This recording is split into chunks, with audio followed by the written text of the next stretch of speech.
All right, we are live on Facebook, and here we go.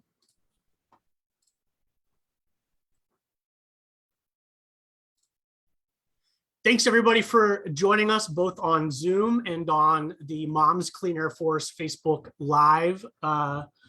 We are recording the webinar, so everybody knows that.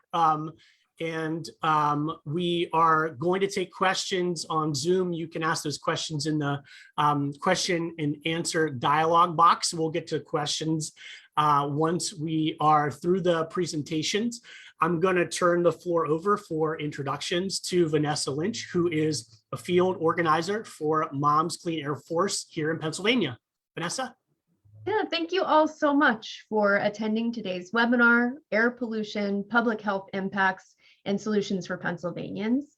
As John mentioned, I am a field organizer for Moms Clean Air Force, and today's webinar is being presented to you as a collaboration of HealthFirstPA, which is a coalition of healthcare professionals, public health advocates, parents, and faith leaders who are working to defend children and other vulnerable populations from the health risks posed by harmful pollution and climate change.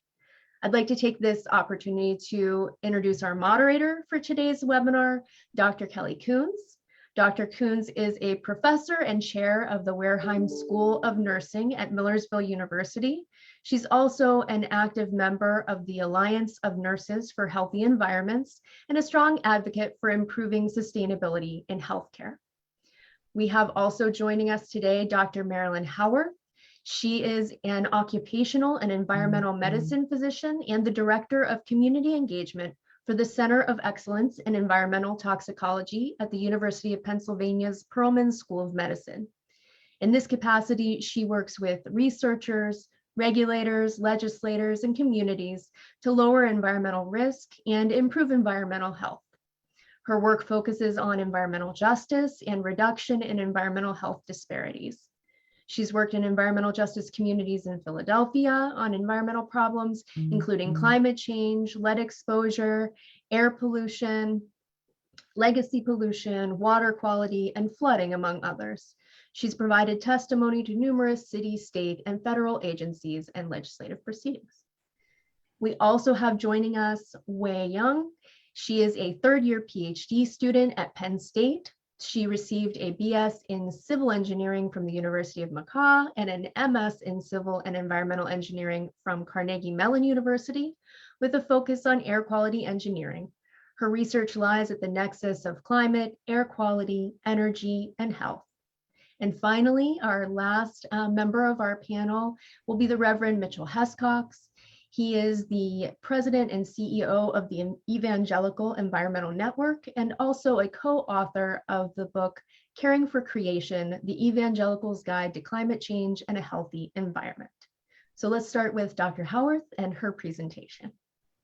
Vanessa, thank you so much. Let me just share my screen.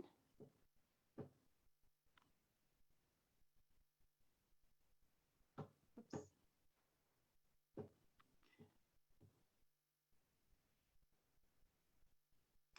All right. Well, it's such a pleasure to be with all of you today to talk about this really important topic. Health impacts are substantial when it comes to air pollution in Pennsylvania. And I wanted to share with you today some of the research and clear evidence that we have of these substantial impacts. Health effects from environmental exposures are really many. Environmental exposures impact all of these conditions, some of them being caused primarily by environmental conditions and others simply worsened by environmental conditions and air pollution in particular. This is a very incomplete list. However, there are a number of other conditions where more research is necessary in order to understand better. I love this image because it shows the cumulative effects over time of wind and water together and how our geography can be so dramatically impacted through this accumulation of impacts. And I think it is a great metaphor for exactly how we as people experience the environment. We experience not just one environmental exposure through one chemical, but we live in a world where we are exposed to many things at one time. And air pollution in particular is a mixture of many things. I think one of the best examples of how many different contributors impact our health is looking through the lens of asthma. Asthma, a very common condition experienced by many in Pennsylvania and around the world. If you have asthma or you know anyone who's had asthma and they see their doctor may talk with them about the very significant important sort of impact of smoking, maybe pollen or other allergens that they're exposed to, like dust mites or cockroach allergen. And they may be very familiar with those kinds of exposures. But while they're also being exposed to smoking and dust mites, etc., they are similarly exposed to a whole variety of air pollutants, and some days more than others, in our environment. The hazardous air pollutants that are a whole group of hundreds of chemicals that are known to actually cause a significant impact on asthma. Nitrogen oxides, ozone, particulates, sulfur dioxide, all of these very important constituents of air pollution that combine together and give us the cumulative impact on a single asthma attack, but also worsening of asthma as it goes forward through a lifetime of repeated asthma attacks. Between 1980 and 2019, the prevalence of asthma in children in the United States increased from 4 to 7%.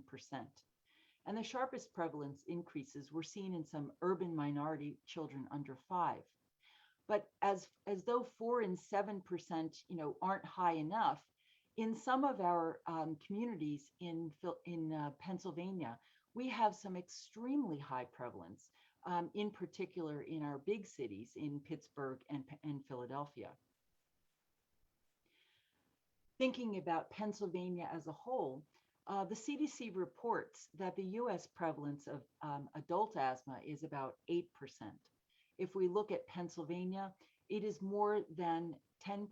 And in fact, Pennsylvania is situated in the top tier of states in the United States for self-reported adult asthma.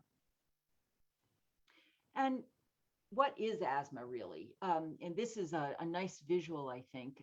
This is actually looking through a bronchoscope, the kind of a device that pulmonary doctors might use to evaluate the lungs. And so as the bronchoscope goes down into the airway, you'll see on the left what look like two channels. And in fact, they are bronchioles. Bronchioles, a split there into two channels from one. Once an asthma attack is in progress, we see really at that same place the slide or the picture on the right. That is what happens with bronchoconstriction. The muscles around the airways tighten and constrict that two bronchioles into really a much smaller version of one.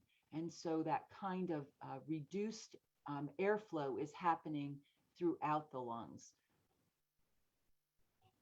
And air pollution has been shown to increase bronchial hyperresponsiveness. In other words, increase the frequency and the severity of bronchial constriction, increase airway inflammation, and inflammation combined with bronchial constriction are the two features of asthma that are most important. Over time, air pollution has been shown to decrease lung function overall and increase hospital admissions and emergency department visits. Air pollution also primes the airways to other allergic responses. So if you're allergic to pollen or you're allergic to cat or dog dander, air pollution can prime that reaction and make it more likely to occur. I'd like to turn to particles in air pollution. The size of particles really do matter. The larger particles that we breathe in from air pollution may lodge in our upper airways and may never really make it to the lower airways. However, the smallest inhaled particles, the 2.5 microns and smaller, do get into the very center of our respiratory process in those alveoli, the alveoli being the air sacs that allow for exchange between pollutants and the blood and allow them to get in easily. And I'll remind you that Pittsburgh and Lancaster are both on the American Lung Association's list of the top 25 worst cities for particle pollution. So the particles are very relevant in Pennsylvania. Let's now drill down into those alveoli, those air sacs. Everything, all the white on this slide is air. And the red areas that look like a little bit of a spider web are actually the single file red blood cells as they exist in the walls of those alveoli air sacs. And as you can see, a very thin lining is between that red blood cell and that air. And so anything that manages to get into those air sacs has a very clear pathway right into the red blood cells and therefore, entry to the rest of the body. Epidemiologic studies have shown that there's an elevated health risk of chronic exposure to ambient particulate air pollution, even after you control for smoking. And this is not a new finding. We've known this since 1993 when the Harvard Six-City study was originally done. It showed that PM 2.5, those smallest of particles, was associated with a 26% increase in mortality and elevated risks of lung cancer and cardiopulmonary disease. A little later, we clarified what that cardiopulmonary disease was, and in particular, the increased mortality for cardiovascular causes were due to ischemic heart disease, dysrhythmias, which is when the rhythm of your heart is altered such that you can no longer maintain life, heart failure, and cardiac arrest. And in fact, heart disease is the leading cause of death in the United States. But as you can see from this graph, whereas it causes 161.5 deaths among every 100,000 population across the country, in Pennsylvania, that number is 174, higher than the rest of the country. But the lungs and heart are not the only organ systems that are impacted by air pollution. Chronic air pollution decreases cognitive function. It's been associated with developing Alzheimer's and other dementia. And a recent review, as illustrated on this infographic, shows that there's increased risk of developing Alzheimer's or dementia with the increased risk of exposure to nitrogen oxides and the small particulates. In addition to cognitive function, birth outcomes are an important endpoint, unfortunately, for air pollution. The risks of preterm birth increase for every 10 micrograms per cubic meter increase in those small particulates of PM 2.5, especially in the first trimester of exposure. Risks of preterm birth also increase with PM 2.5, ozone, and sulfur dioxide in the third trimester. And low birth weight is associated with PM 2.5, nitrogen dioxide, and ozone in the first and last month of gestation. And we're not finished. Unfortunately, cancer is also a very important outcome for air pollution. In 2013, the World Health Organization's International Agency for Research on Cancer, the preeminent organization that makes these determinations of what chemicals are clearly associated with cancer, determined that air pollution as a mixture was one of those group 1 carcinogens. This was a very important finding because it was one of the few times when this agency has really thought about chemicals altogether as this mixture that air pollution really is. And it really stems from the polyaromatic hydrocarbons that come from all burning. This is although it's kind of a complicated concept, I think this visual really displays looking at carcinogens as a mixture. If you take the top 10 carcinogenic air toxics, the top 10 carcinogens in air pollution, and you add together their cumulative carcinogenic health impacts in terms of disability, this map shows those areas where they have the greatest impact, and that brown color is really the highest impact. And as you can see, Pennsylvania has lots of areas that are shaded in those brown tones. And in fact, the cancer death rates are higher in Pennsylvania. Pennsylvania 164 compared with the US number of 146 per 100,000 population. So in summary, air pollution's multiple constituents have a significant impact on cancer, asthma, chronic lung conditions, cognition, birth outcomes, and heart disease, and probably many other health outcomes. And the reduction of air pollution is expected to decrease the prevalence of all of these important health impacts. And as an environmental and occupational medicine physician, I would welcome any decrease in air pollution, including air toxics, as well as the criteria air pollutants. And so I will stop right there and turn things over to Kelly. Thank you. Thank you so much, Dr. Haworth. That was wonderful. I appreciate the information specific to Pennsylvania. I think that's very important for us to not think that this is someone else's problem, and these problems are very real here. So we will be taking questions at the end of, we will be asking our panelists questions at the end of this after our next speaker. So I would encourage everyone to please put your questions in the Q&A box, and we will be asking those of our speakers after Wei goes.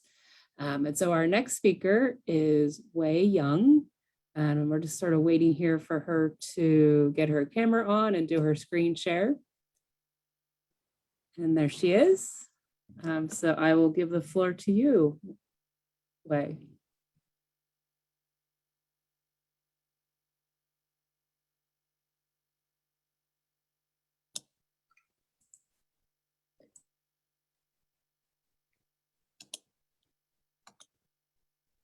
So, hi everyone, my name is Wei Yang and I'm third year PhD student at Penn State. And today my presentation is about the air quality related health co-benefits from Pennsylvania's entry into the Regional Greenhouse Gas Initiative, RGGI. So here, first is the motivation. RGGI stands for the Regional Greenhouse Gas Initiative. It's a first cap and trade market-based system to target CO2 emissions from the electricity sector in the northeastern United States. And Pennsylvania is to join RGGI in January 2022. The RGGI discourages carbon-intensive electricity generation from fossil fuels by enforcing carbon price. As a result, it co-reduces air pollutant emissions and health damages, and that brings tangible immediate health co-benefits and makes climate change more personal relevant. And this makes RGGI gain greater support within the state. So here's the screenshot from the RGGI website, and we can see that the state estimate that there will be substantial environmental benefits and health benefits. As Pennsylvania joins RGGI, the air pollution reduction is expected to be 112,000 tons for nitrogen oxide and 67,000 tons for sulfur dioxide. And there'll also be substantial health benefits, which I'll be focusing on during the rest of my talk.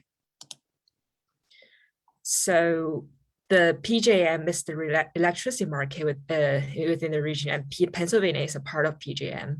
PJM is a regional transmission organization spanning all parts of 13 states plus the districts of Columbia. And before Pennsylvania, only 4 other states in the PJM market have previously joined RGGI.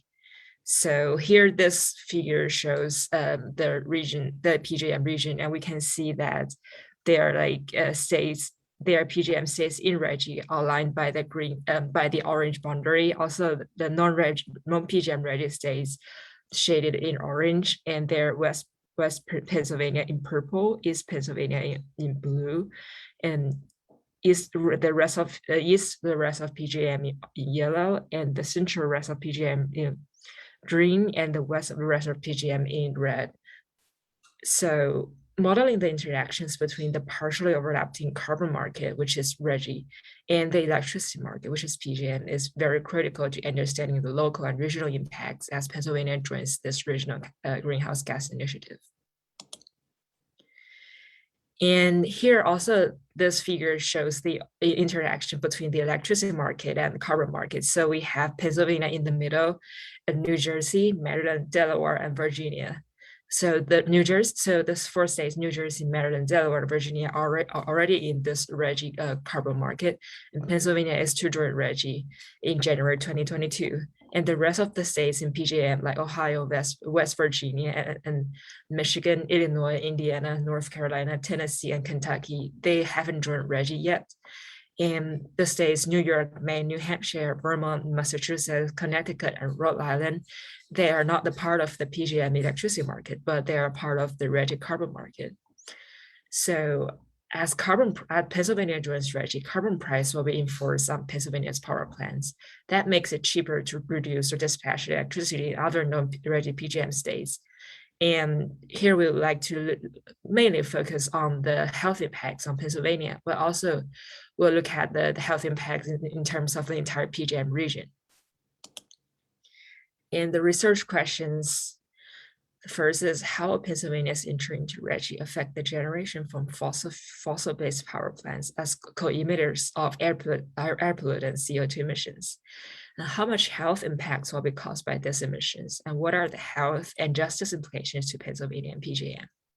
So the key finding from our research is there'll be substantial emissions reductions in local power plants and correspondingly large health co-benefits in Pennsylvania. So here I'm going to show the methods that we have used to model the interaction between PJM and RGGI.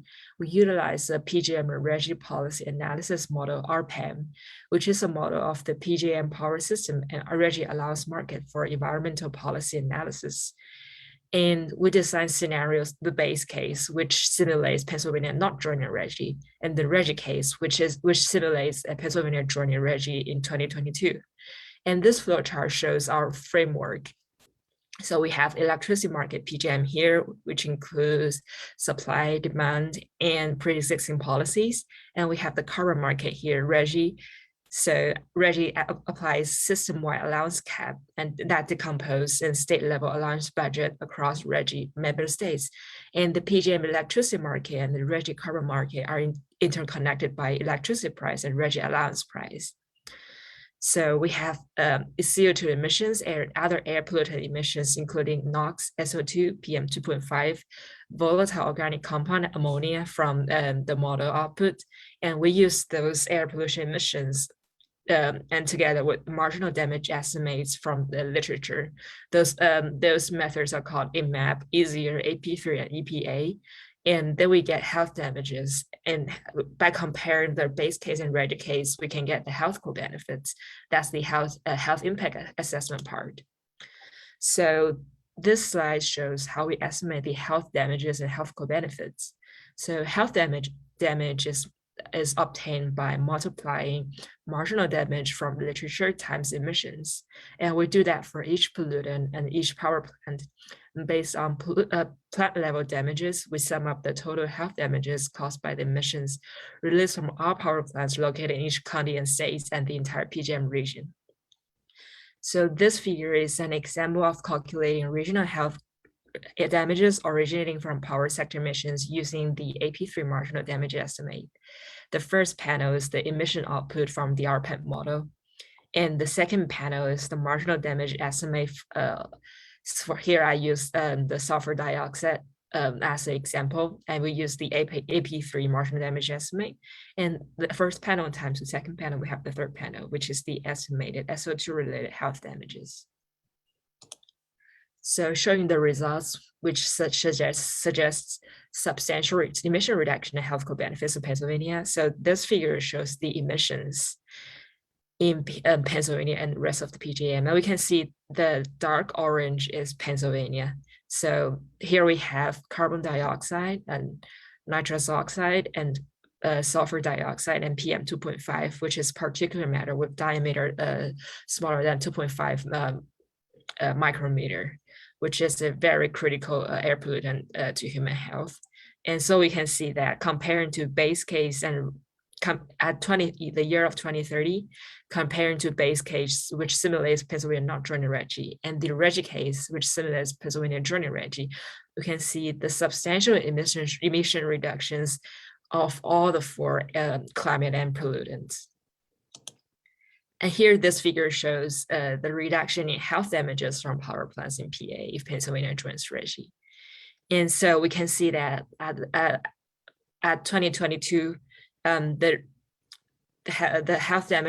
reduction in health damages will be 67 to 70%.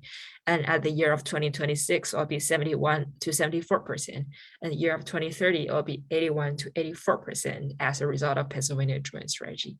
And the difference here, like 67 to 70, are due to the different marginal damage estimates we use. So we can, this also shows that our method is robust because like this is a small range, 67 to 70 and 71 to 74.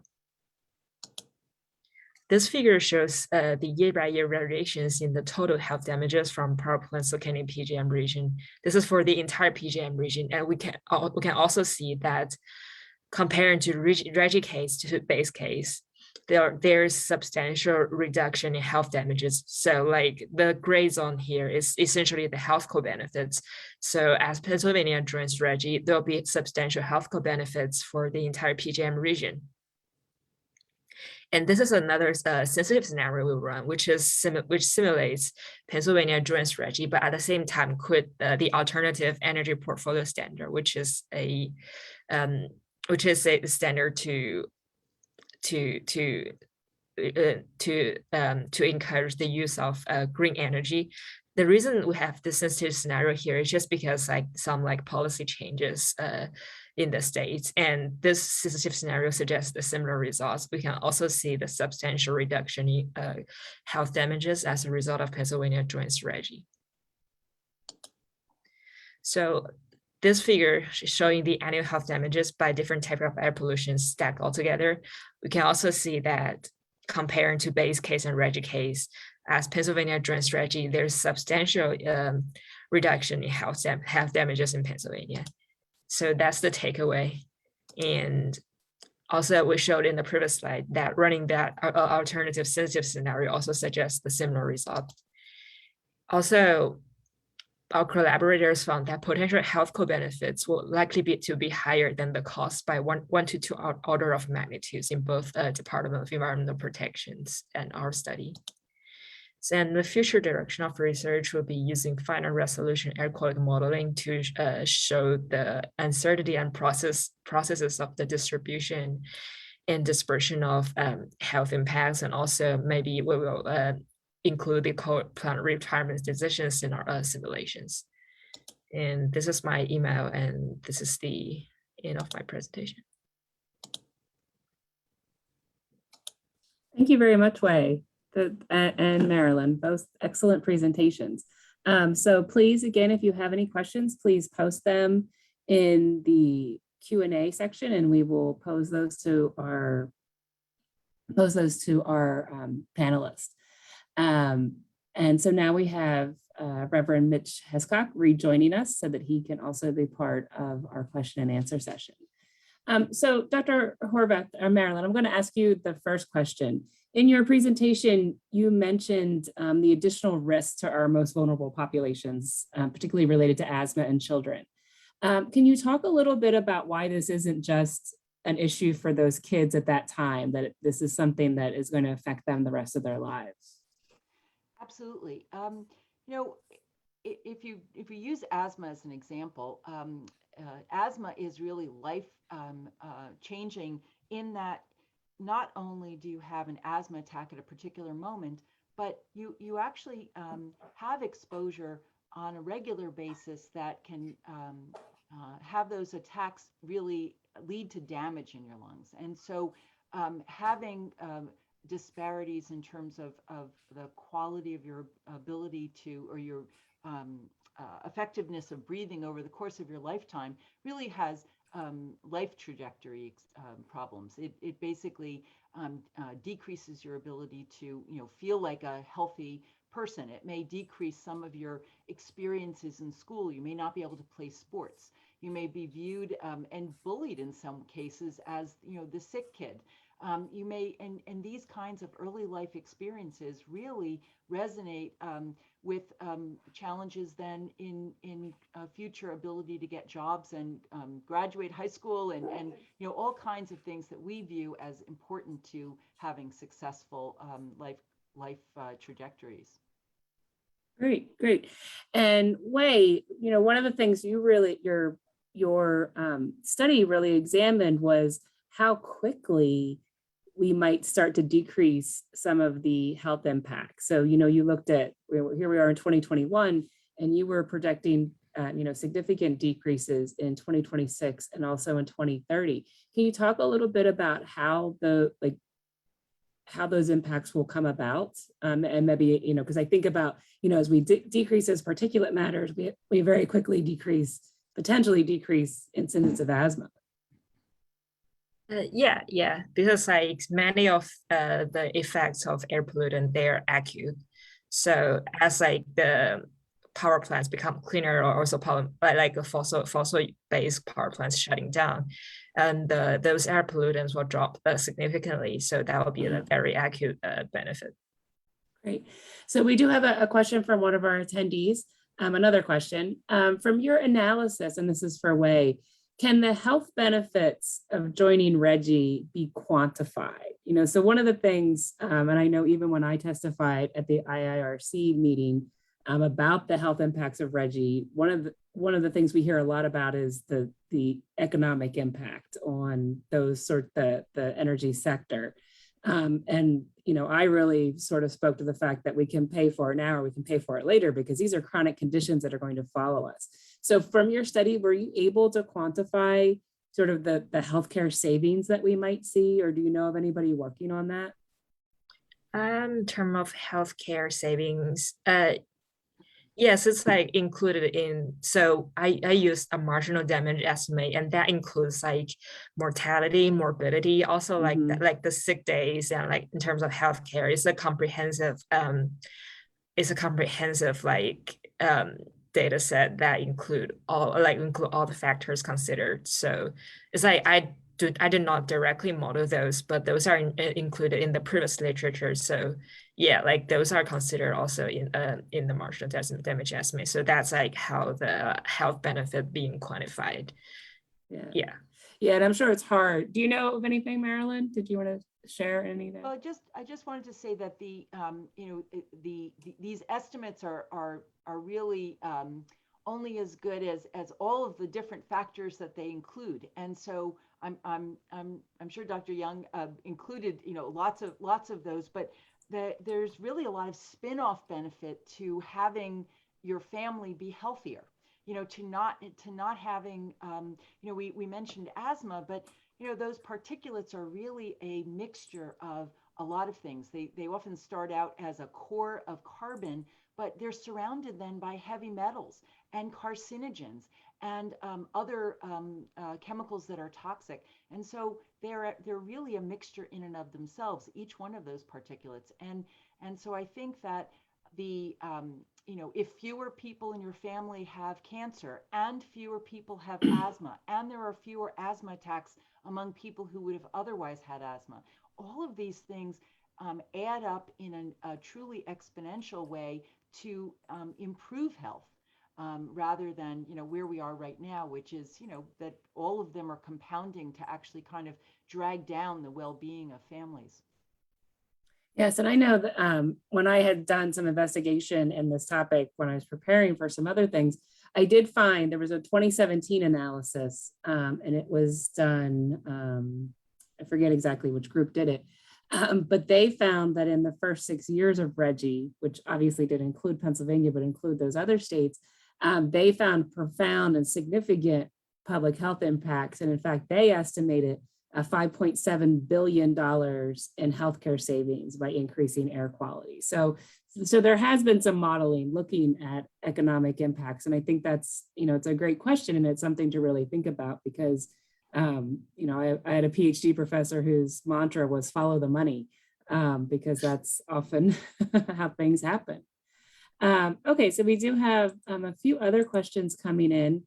And again, this is, let's see. So another one for either panelist. How do you assess from a modeling or a mathematical standpoint, the health impact of air pollution when the wind changes the concentration and it's not necessarily stationary like soil? So how do we gather that data, I think is the question.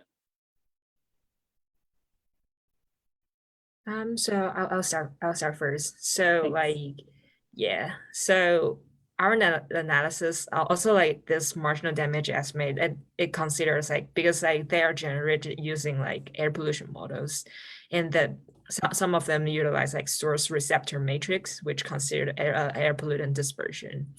So again, this is I do not directly model those changing concentration, also dispersion, but these are considered these are considered in that marginal damage estimate that we use. So but also another thing notable is the results here I just showed, they are the localized impacts. So we just model the health damages, and as a result comparing to the RGGI base case scenario, the health co-benefits right at say the county where the power plant is located. So it's more localized impact, and regionally that there might be bigger implications, and that's one of the future directions we would like to include in our study. There are interactions between counties and in terms of air pollutant dispersion and also states. And so I imagine that also for example, for some of the pollutants we're modeling, those they don't travel far, so the local impacts are more important. Also, one thing just came to my mind is there are other studies found that actually the community living close to the power plants actually generally are the communities with lower income. So so that's an environmental justice question. So if we shut down those power plants, or if we make those power plants using greener power sources, that'll be very, very beneficial for the community living close to the power plants, especially the children who grew up around there. Absolutely, thank you. So, go ahead, Marilyn. I'm glad you handled the more technical aspects of that modeling question, but I'd just like to add that our current method of monitoring air pollution in this country is really quite regional. I mean, the Clean Air Act defines where air monitors should be, and those air monitors are really few and far between. Cities like Pittsburgh and Philadelphia may have quite a few, maybe on the order of 10, but there are whole counties in Pennsylvania with no air monitoring. And so as a result, the regional kinds of estimates that we have are really all we have to use in terms of thinking about health impacts. What I think where we need to go, and what I hope to see more of, is more neighborhood level air monitoring, so that we know exactly what's happening in neighborhoods, and in particular those in environmental justice neighborhoods that you were just referring to. The neighborhoods that not only have this power plant, but they also may have a whole variety of other industry that cumulatively together is exposing people, and we really need to look at that in detail. So if the decrease in air pollution, although it may be substantial, is not uniform or is not necessarily as equitable to all communities as it might be, we may gather that information in a more systematic way so that we can maybe put in retrofits on later versions, or retrofits by the EPA in a policy or DP in a policy in the policy realm to try to correct for some of those inequities. Great. So I'd actually like to bring Mitch in because there was a specific question from our participants, and then also I think he will have something to say. And I think this fits in with this question that was posed, Mitch, which is how do you suggest that faith communities help in this air pollution fight? Or if you want to back up and speak about something else, that's fine as well. But I think the two are very related. Yeah, there are a couple things I'll say. I can start with that question. Is first off, faith communities, this is a matter of faith. It doesn't care what your tradition is, whether you're an evangelical Christian like I am or a person of a different faith. We all have an innate care to care for people and to care for what we call the creation, something that whoever our divine being is made. So they're very much contained in our scriptures. And so some of the things that churches can do immediately is to get engaged with their own buildings, their own lifestyles, have churches become more energy efficient, committed to have a task force in the church to do that. We did a study with NREL, the National Renewable Energy Laboratory, a number of years ago, which showed churches could save 5 to 8% of their energy needs just by fixing leaking windows and putting in a little more insulation. It's the things that cost peanuts. The other things we can do is encourage things like community gardens and maybe community tree planting, because trees are a great source of sucking out air pollution, especially PM 2.5. You know, it's one of the things we mentioned, Marilyn mentioned Lancaster County. Lancaster County has two problems with PM 2.5. One, it has tremendous transportation traffic plus power plants nearby.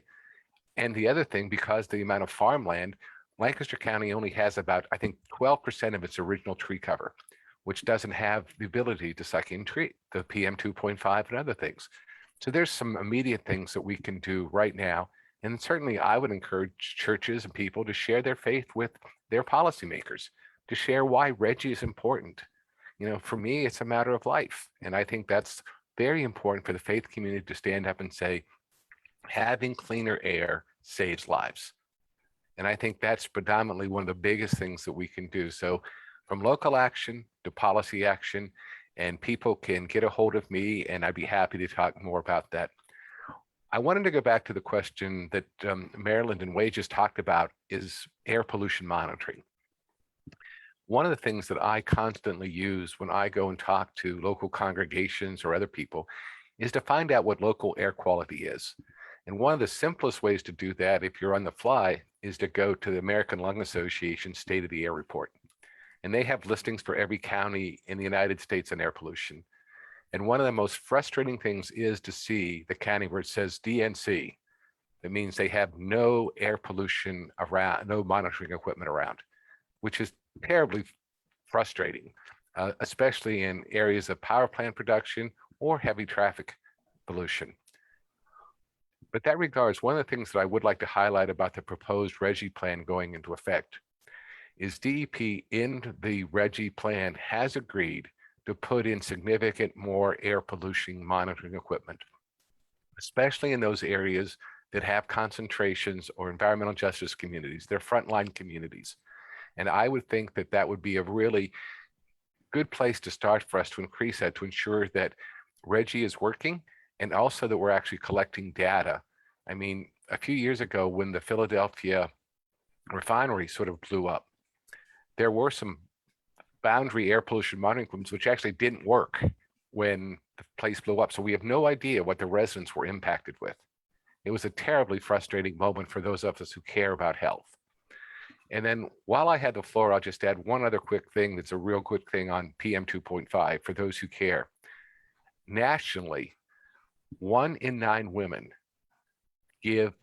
have preterm births because of PM 2.5. But what's more startling is in the African American community, which are generally listed in those poor areas, the number almost doubles to 1 in 5. And so think about those health impacts of children being born early, and the statistical average is that 1/3 of premature births around the country actually die. Very early mortality. So it's really a matter of life from the get-go. And so thank you for asking me. Let me jump in. Thank you, Mitch.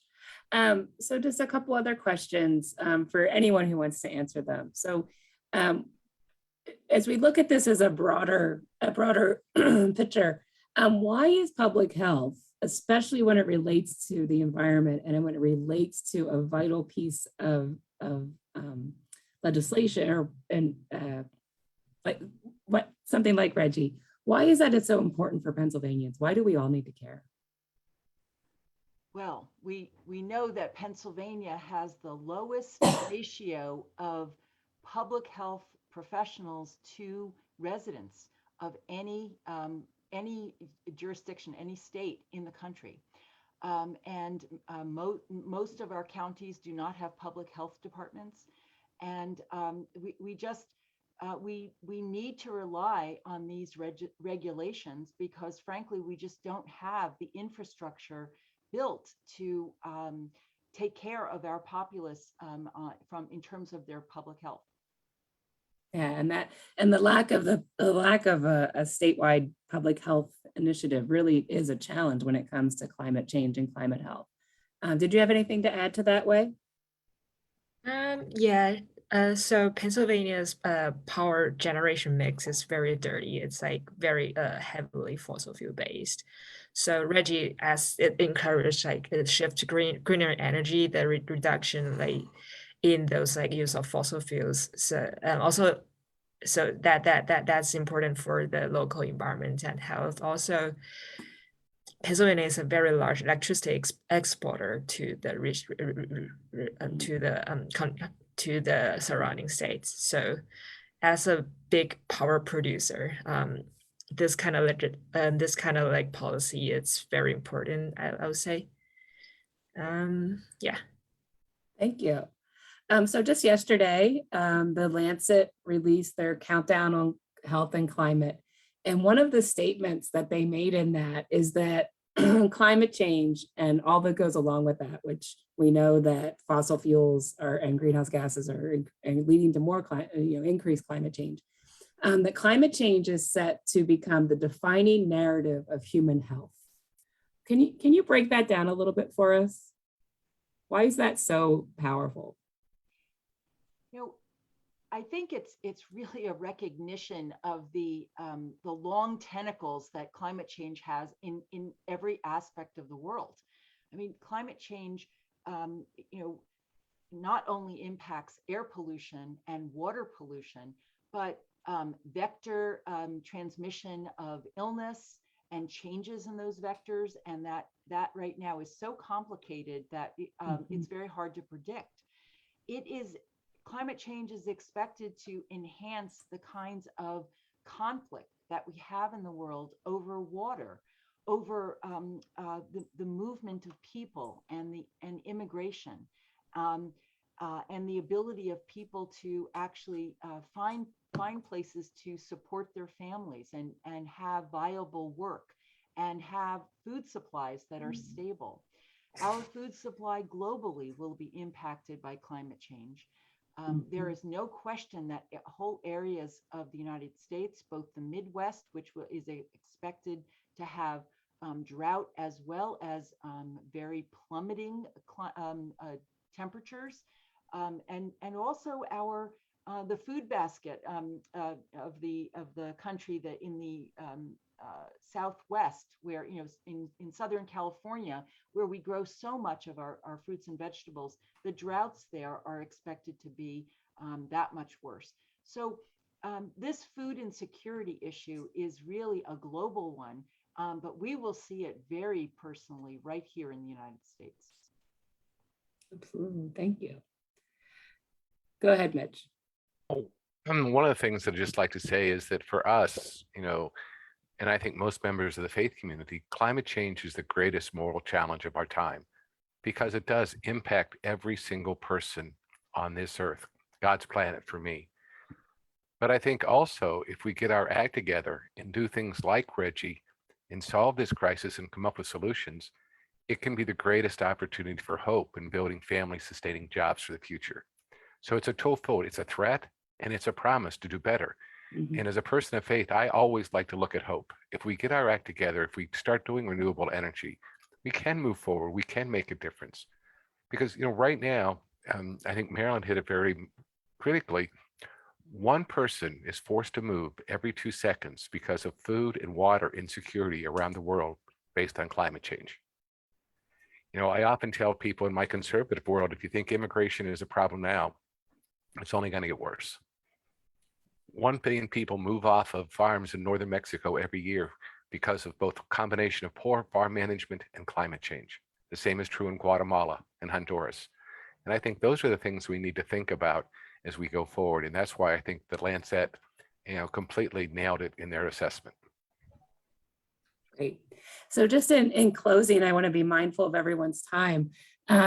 If you had to identify, what are the climate solutions that have the greatest impact on public health? Do you see Reggie as one of those solutions having the greatest impact? So I think, yes, regionally, definitely, I think so far for Pennsylvania, it's definitely a very important step. And as I mentioned, like there are other states who haven't joined Reggie yet, like the surrounding states like Ohio and West Virginia. I think also if they join Reggie, that would be a great solution for them as well.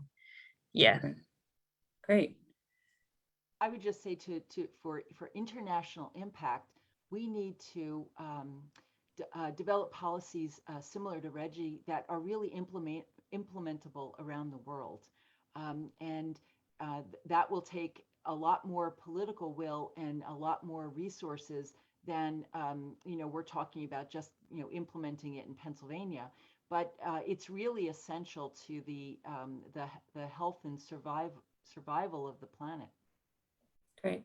And I'm going to turn to Mitch to sort of wrap us all up, if that's okay, and to answer that question and to wrap us up, Mitch. Sure, I'll be happy to. One of the things that Reggie is key to cleaning up Pennsylvania's air pollution and its water pollution. We have a legacy of fossil fuels that's been very good to Pennsylvania. A lot of people have had incomes from coal and now natural gas, but it's always come at quite a price. We like to say is that fossil fuels,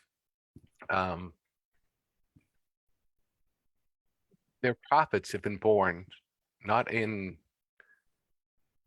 profits have been paid by the companies, but the cost have been borne in the health and life of our citizens. And that's even more so today.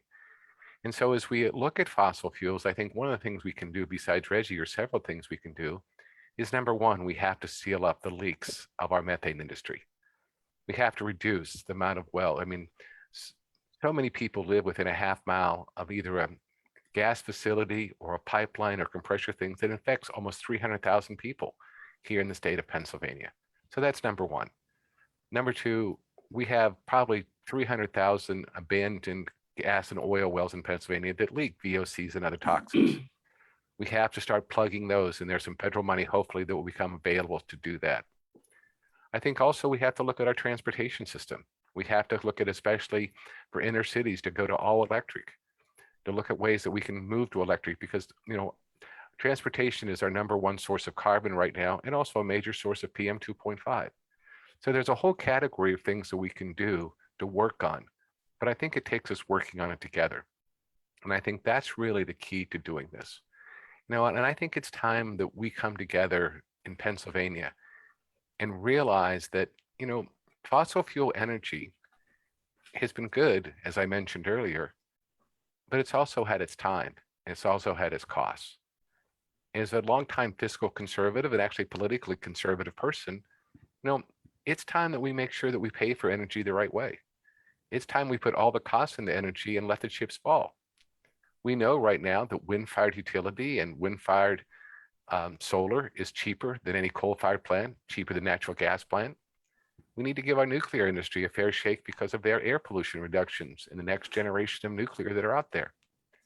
There are a lot of alternatives, but we have to quit playing games and let things go function the market and human health. Because the one thing I can tell you is that every person in Pennsylvania knows someone that has asthma, autism, ADHD, or severe allergies. And I think Marilyn will confirm that there are positive links to fossil fuels with all of those conditions. We've seen autism skyrocket 40%. The National Cancer Institute says that breast cancer is going up in women by 30% over 2015 to 2030 because of the same factors. We have a problem, but we need to take the will to address it and get over with it. We can no longer live in the past of dirty fossil fuels, but we have to move forward into a new kind of energy that Pennsylvania is well equipped to deliver, but we must have the political will to do it if we're really interested in caring for the citizens of this Commonwealth. And with that, I would like to thank soon to be Dr. Young, Dr. Howarth, and Dr. Kuhn for being our panelists, everyone, today. This was a superb event, and I am so happy and so pleased that you were able to join with us to pull it off and to do it. And I hope our listeners had value to it. And I know that there are questions that were not answered. We just didn't have time to answer all of them today. So we'll try to follow up with some of those answers and to do that better. This will be recorded on live and be circulated around today and as soon as hopefully later today. But again, my thank you to those who attended and my profound thank you to all of our panelists who did such an excellent and wonderful job. And as a pastor, I just can't resist by saying God bless all of you and thank you. Have a good day. Thanks, everyone. Thanks, everyone.